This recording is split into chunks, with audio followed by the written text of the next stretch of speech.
Welcome to Saranya Sathya's kitchen. இன்றைக்கி நம்ம ஒரு சூப்பரான ஒரு ரெசிபி பார்க்க போகிறோம். அதாவது சிக்கன் ஃப்ரை எல்லாருக்கும் சாப்பிடணுன்னு ரொம்ப ஆசையாக இருக்கும். ஆனால் அதில் அதிகமான எண்ணெய் இருக்கும். ஆனால் ஒரு சொட்டு எண்ணெய் கூட இல்லாமல் சிக்கன் ஃப்ரை அழகாக நம்ம செய்யலாம். அதுக்கு தேவையான பொருட்கள்லாம் என்னென்னு பாருங்கள். அதுக்கு ஃபஸ்ட்டு வந்து நல்லா 1 கப் தயிர் எடுத்துக்கோங்க. தயிர், இஞ்சி பூண்டு பேஸ்ட் எடுத்துக்கலாம், இல்லை இடித்து எடுத்துருக்கேன் நான். அது வந்து ஒரு அரை ஸ்பூன் அளவு. அப்புறம் வந்து மஞ்சத்தூள், மிளகாய்த்தூள், சோம்புத்தூள், மல்லித்தூள், தேவையான அளவு உப்பு. இதெல்லாம் வந்து அவங்கவுங்க காரத்துக்கு ஏற்றாப்புல, அந்த மசாலா டேஸ்ட்டுக்கு ஏற்றாப்புல நம்ம செஞ்சுக்கலாம். இதை எல்லாத்தையுமே வந்து ஒன்றா கலந்து, நான் இன்றைக்கி வந்து ரெண்டே லெக் பீஸ் எடுத்துருக்கிறேன். சிக்கனில் இருக்கிற லெக் பீஸ் எடுத்திருக்கேன். நம்ம வந்து இந்த மாதிரி மசாலா தடவி ஊற வச்சுருக்கோம். இதை ஒரு அரை மணி நேரம் ஊற வச்சுருங்க.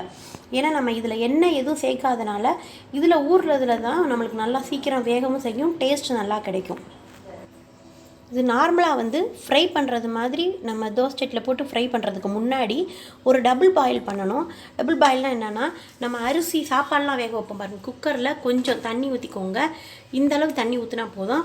ஊற்றிட்டு இந்த கிண்ணத்தோடு அப்படியே வச்சிடணும். இந்த குக்கர் பிடிக்கிற அளவுக்கு கிண்ணம் எடுத்துக்கோங்க, அப்போ தான் கரெக்டாக இருக்கும். இந்த இதுக்குள்ளே தண்ணி ஊற்ற தேவையில்லை. அந்த மசாலாவோடு அப்படியே வச்சுட்டா போதும். வச்சு குக்கரை மூடி வச்சு ஒரு 2 விசில் வச்சா போதும்.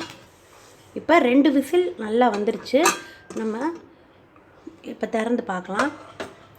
சிக்கன் பார்த்திங்கன்னா தெரியும். நம்ம அதில் வந்து இந்த கிண்ணத்தில் நம்ம எந்த தண்ணியும் ஊற்றலை. ஆனால் அந்த சிக்கன்லேருந்தே தண்ணி அப்படியே வந்து ரிலீஸ் ஆகிருக்கும். சிக்கன் வெந்ததுக்கப்புறம் அந்த மாதிரி ஒரு ஃப்ரையிங் பேன் எடுத்துக்கோங்க. அந்த வெறும் சிக்கனை மட்டும் நம்ம எடுத்து நம்ம ஊற்றி போட்டுக்கிறோம். கொஞ்சோண்டு தண்ணி மட்டும் அதில் ஊற்றிக்கோங்க. இந்த நம்ம ஏற்கனவே வெந்த மிச்ச தண்ணி இருக்குது பாருங்கள், அதில் வந்து கொஞ்சம் தண்ணி மட்டும் அது மேலே ஊற்றிடலாம். நம்ம எந்த ஒரு சொட்டு எண்ணெய் கூட ஊற்றலை, ஆனால் அழகாக ஃப்ரை ஆகி வரும் பாருங்கள். அடுப்பை வந்து மீடியம் ஃப்ளேமில் வச்சுக்கோங்க. இது கொஞ்சம் நம்ம நார்மலாக ரோஸ்ட் பண்ணுறதை விட இது கொஞ்சம் டைம் எடுக்கும். ஆனால் பொறுமையாக நம்ம வச்சோம்னா அழகாக ரோஸ்ட் ஆகி வரும். ஒரு 2 ஸ்பூன் தண்ணி ஊற்றிருந்தோம் பாருங்கள். ஊற்றினதுக்கப்புறம் அது நல்லா வற்றினோடனே நம்ம ஒரு அடுப்பை வந்து சிம்மில் வச்சுக்கோங்க. சிம்மில் வச்சு மெதுவாக அப்பப்போ திருப்பி விட்டு வேக வைங்க. இப்போ பார்த்தீங்கன்னா தெரியும், நம்ம ஊற்றின ஜூஸ் எல்லாம் இதாகி நல்லா சிக்கன் வந்து அழகாக ஃப்ரை ஆகி வந்திருக்குது. நல்லா ரோஸ்ட்டாக தந்தூரி சிக்கன் டேஸ்ட் இருக்கும். நீங்கள் வேணும்னா ஒரு ஸ்பூன் தந்தூரி சிக்கன் பவுடர் கூட வந்து நம்ம அந்த வேக வைக்கும்போது சேர்த்துக்கலாம். இந்த சிக்கன் ஃப்ரை சாப்பிடும்போது நீங்கள் வந்து கூட வந்து வெங்காயம், தக்காளி, வெள்ளரிக்காய் அந்த மாதிரிலாம் நீங்கள் சேர்த்துக்கிட்டிங்கன்னா நம்மளுக்கு வந்து நல்லா ஃபுல்லாக இருக்கும் வயிறு. நம்மளுக்கு சீக்கிரம் பசிக்காது. டயட்டில் இருக்கும்போது நம்மளுக்கு ரொம்ப ஹெல்ப் பண்ணும்.